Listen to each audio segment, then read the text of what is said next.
Hello and welcome to WION Live broadcast from Washington, D.C. I'm Simon Marks, and in the next 30 minutes, I'll be bringing you updates on stories from around the world.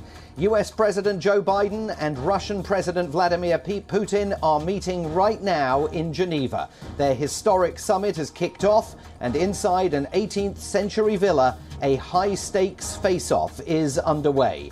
Before we tell you what can be expected from this summit, let's take a look at all the headlines.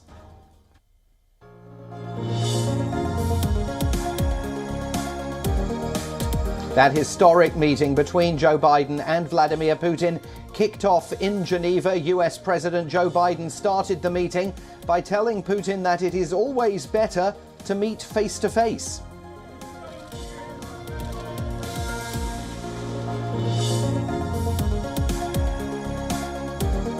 Russian President Vladimir Putin told US President Biden that he's hoping for a productive meeting as the two leaders sat down in Geneva. Putin also thanked Biden for taking the initiative to hold the summit.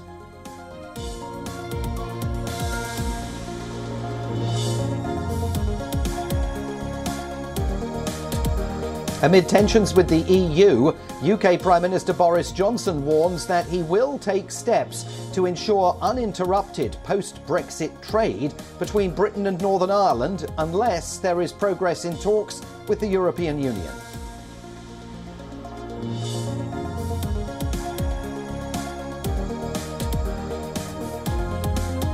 The Speaker of Pakistan's National Assembly suspends 7 lawmakers over the ruckus on Tuesday when members from the Treasury and opposition benches nearly came to blows during the budget session.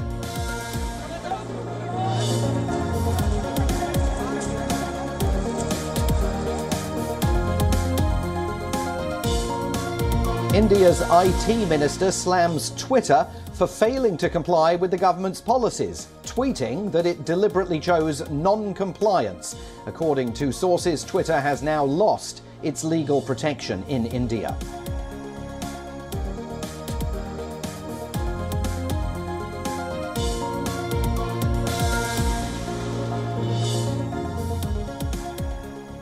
So, the historic summit has kicked off in Geneva. Both Joe Biden and Vladimir Putin arrived at the 18th century villa. Both of them were greeted by Swiss President Guy Parmelin, who welcomed them to the City of Peace. It was a moment of high-stakes diplomacy, with US-Russia relations at an all-time low.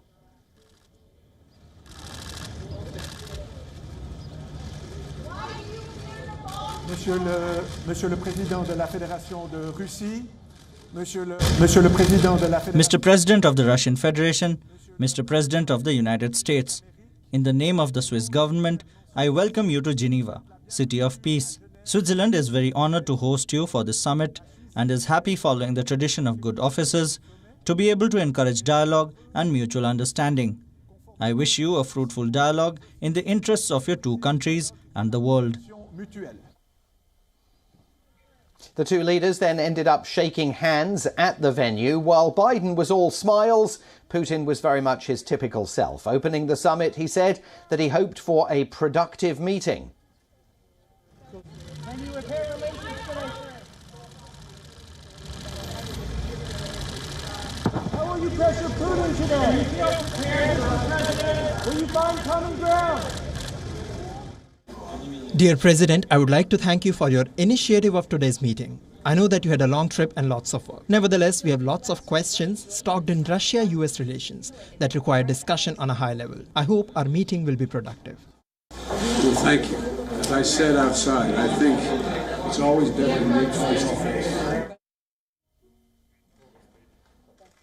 The first meeting now underway includes only the two leaders, US Secretary of State Antony Blinken, Russian Foreign Minister Sergei Lavrov, and interpreters. They will then move to larger talks, which will include more senior aides on both sides. The meeting is expected to last for 4 to 5 hours at the Swiss mansion.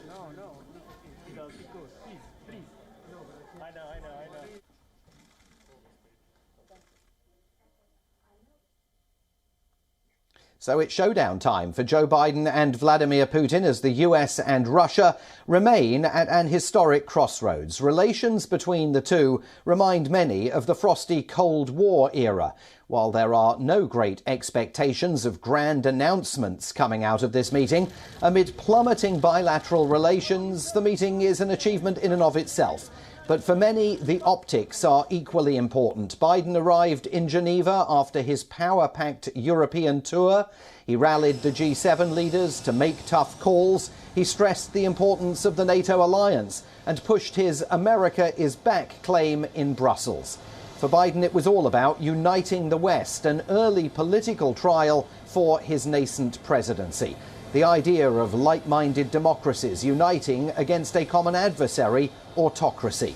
Putin's main goal is not to warm ties, but to draw and negotiate a tense status quo, one that would protect Moscow's vital interests. The Russian president's task for now is modest. Spell out Russia's top security concerns, try to restore basic channels of communication, and try to prevent an even more dangerous destabilization in relations. The main red line for Moscow is Ukraine's aspirations to join NATO, but the leader could show some flexibility on other issues, including climate change. Putin, like the leader of any country, undoubtedly sets red lines, and in this respect, President Putin does this very clearly. I'm sure that in talks with US President Mr. Joe Biden, he will repeat these red lines. Regarding the agenda, it includes bilateral relations. We have many for the Americans regarding bilateral relations. This includes strategic stability, arms control, cooperation in regional conflicts, cooperation on the pandemic which continues, and we can't ignore climate questions. The agenda is very broad. But even limited expectations may be too high a bar for this summit. The two countries have too many issues they disagree on, and it is unlikely most of them will be solved by just one meeting. The two have tensions to deal with and plenty to talk about, from the Russian military involvement in Ukraine to the cyber hacking incidents that have been plaguing the United States. Despite the historic setting of the meet and the optics, no one expects Biden and Putin to set a tone like Gorbachev and Reagan established in 1985. For now, it is unlikely that tensions will be eased anytime soon.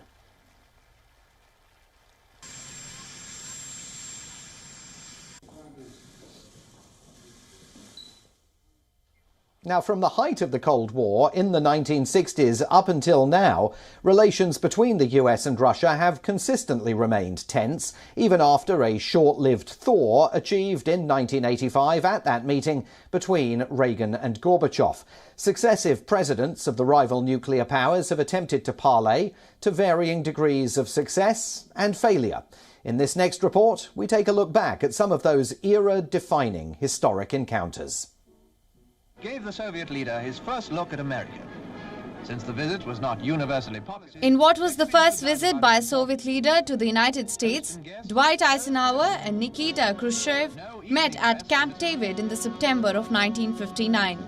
Khrushchev came with his family and took the opportunity to tour the country, exploring the cornfields of Iowa as well as Hollywood, where he delivered one of his legendary rants to an audience that included Marilyn Monroe and Elizabeth Taylor. The summit was concluded with a statement that the two superpowers worked towards talks on disarmament and on the status of Berlin that the Cold War had divided.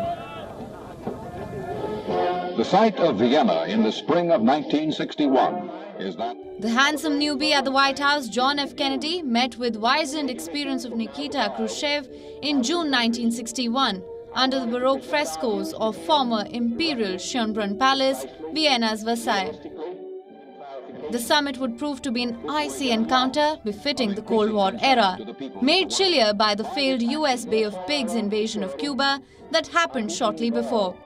Berlin was top of the agenda, but 2 months later, the wall dividing the city would be built. A year later, the Cuban Missile Crisis blew up, bringing the world to the brink of nuclear war.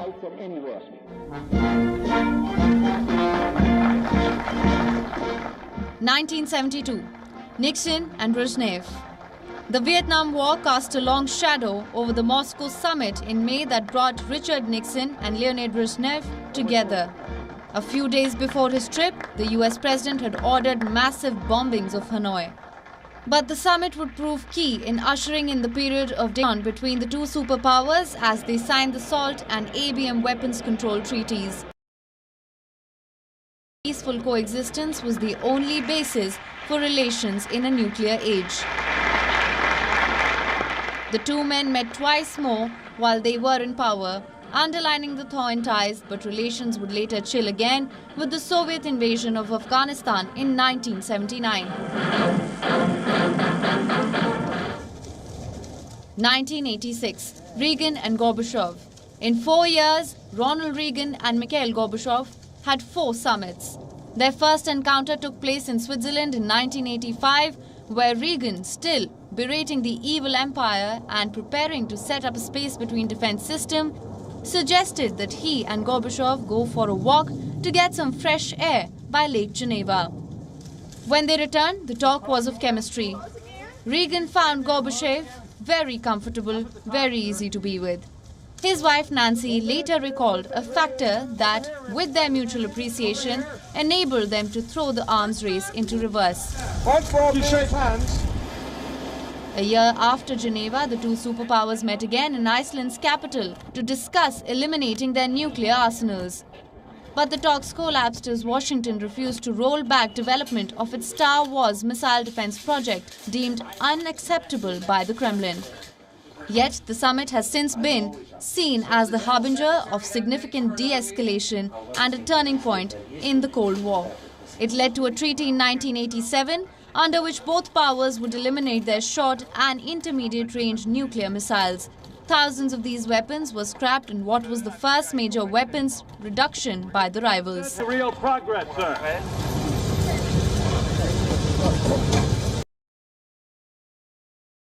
Bush and Yeltsin. Boris Yeltsin was welcomed as a friend by his American host, George Bush, during his first visit to US since the USSR's collapse. The two were at pains to forge a close personal relationship as a basis for economic cooperation between their countries, but also to continue reducing their nuclear arsenals. The summit marked Yeltsin's entrance onto the world stage and the first UN Security Council meeting devoted to the post-Cold War period.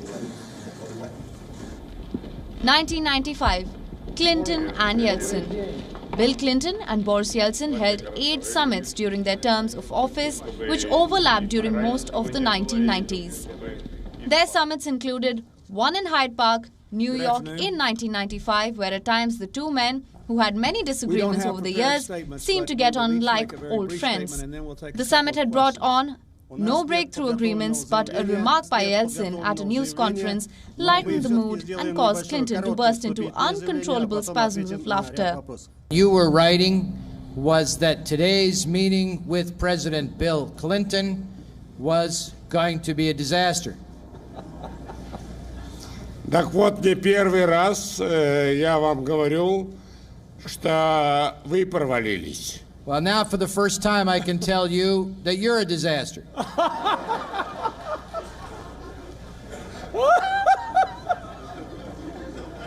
Clinton spent several moments trying to compose himself while draping a friendly arm around Yeltsin. The Russian, for his part, had the serene smile of a comic who had just brought the house down.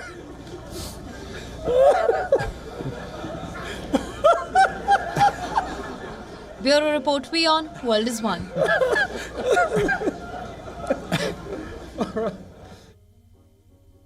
And just a bit of news that we've just received from Geneva, scene of today's summit between Joe Biden and Vladimir Putin. Their first meeting has now ended after roughly an hour and a half. They have moved into that expanded meeting with a larger group of officials on both sides that I was telling you about earlier in the programme. That meeting is expected to last at least 2 hours, possibly longer. Then we expect to be hearing press conferences from both leaders once events in Geneva come to an end. Also, within the last hour or so, the White House has been pushing back at reports that suggested that President Biden nodded in affirmation to reporters when they asked him if he trusted Vladimir Putin at the beginning of that meeting. That exchange taking place amid a very raucous press spray, a shoving match between members of the Russian media, the American media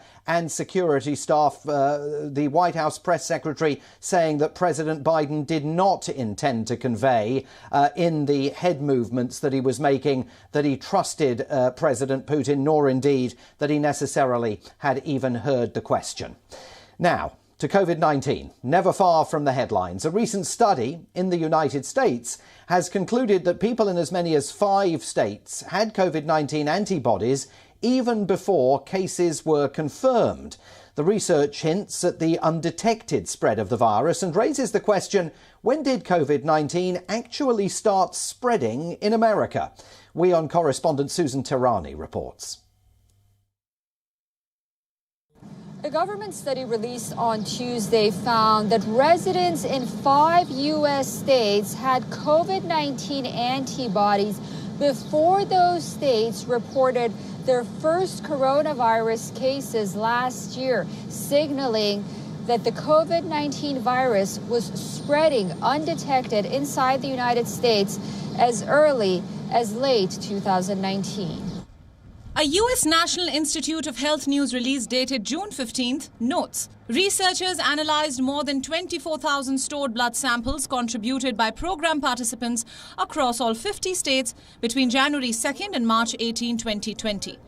Researchers detected antibodies against SARS-CoV-2 using 2 different serology tests in 9 participant samples. The positive samples came as early as Jan 7th from participants in Illinois, Massachusetts, Mississippi, Pennsylvania and Wisconsin. Most positive samples were collected prior to the first reported cases in those states. Moreover, some states' sample size was low and it's unknown if the participants who tested positive for antibodies were exposed while traveling or in their communities. Going by this research, it's important to note that none of these participants were from New York, where I am right now, or Seattle, which both are considered to be key entry points for the coronavirus into the United States. Rather, they were outside of these urban hotspots. Regardless, this new study just adds another layer to the ongoing quest to find the origins of the coronavirus. Susan Tehrani from New York for WION, World is One. Now, New York and California have lifted most COVID-19 related restrictions in an attempt to restore some sense of normalcy back to 2 of the most populous states in the country. Governor Andrew Cuomo of New York announced the easing of restrictions there as the state reached the key threshold of having 70% of its residents vaccinated with at least 1 dose of COVID-19 vaccine. Life is about seeing people. Life is about loving. Life is about celebrating. Life is about enjoying. Life is about interacting. And now we get back to living in life. The state mandates that have proven right and correct and brought us through this pandemic are relaxed as of today, effective immediately. Under the new move, restaurants in New York will no longer be forced to space tables 6 feet apart. Movie theatres will also be allowed to pack their auditoriums without spacing their seats. Entering commercial buildings will also not require a mandatory temperature check any longer. However, some rules, like wearing masks in schools, subways or large public venues, will continue to remain in place to prevent any further fresh outbreaks. Major cities across New York celebrated the milestone with elaborate fireworks last night.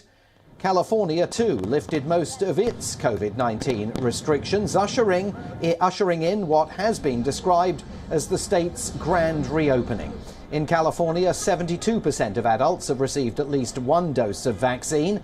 They will no longer have any social distancing rules or capacity limits in restaurants and bars. Disneyland will now open its doors to all tourists after allowing just California residents to visit the park for the past 2 months. Businesses in both states, however, will still have the option of requiring health precautions on their premises.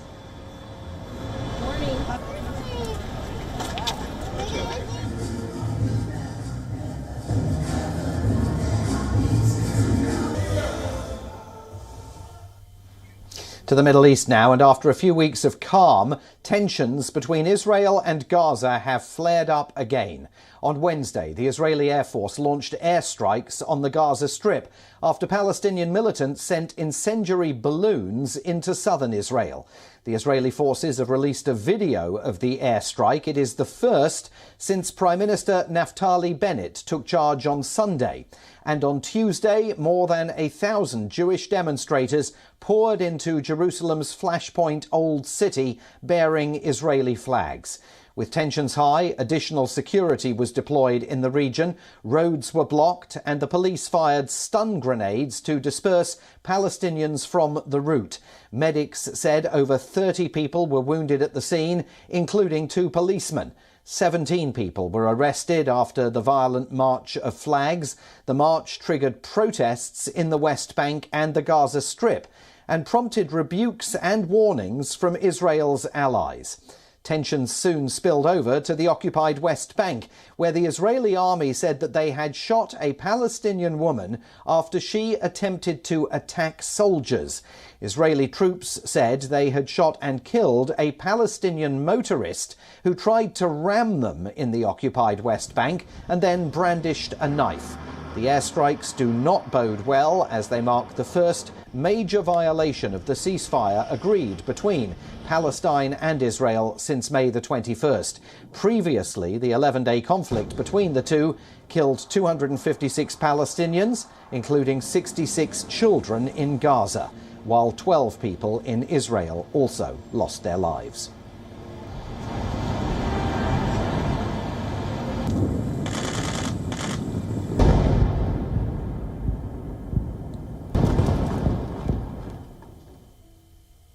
And that's all we have for you on today's WION Live broadcast. But before we go, a diver recently captured video of a massive fishing net caught in coral reefs off the coast of Thailand. This comes as the government is ramping up measures to protect coral reefs in the region. We'll leave you with these visuals and a reminder to stay with us for all the latest news from that summit in Geneva and everywhere else, right here on WION. World is One.